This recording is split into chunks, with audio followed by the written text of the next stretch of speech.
Advocate Nelson Chamisa speaks.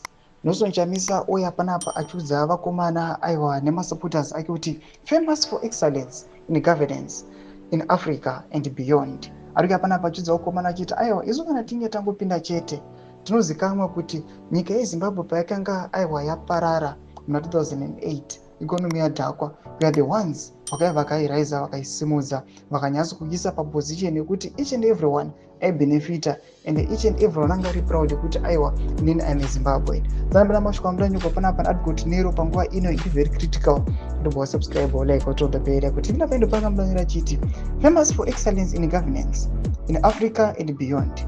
You teach peace, love, truth, harmony and reconciliation to Africa and beyond.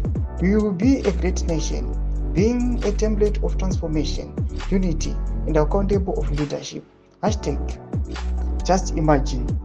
Hashtag imagination Monday. Tomashukwa nomudai tokapana panari Nelson Chamisa achiti aiwa on this day aiwa on a Monday panapa you must remember that we are the ones very famous for excellence. Panapa ari kuitaura mashoko ava tiri kuona kuti Advocate Nelson Chamisa ari kunyatsa kuwatcha zvake the space zviri kuitika the ruling party ZANU-PF achiona zvake ari kumasura achiti aiwa ngazviitike kana vachinge vachizopedzana varwisana izi ndo patichazopindira manje takutora matomu and we lead the nation.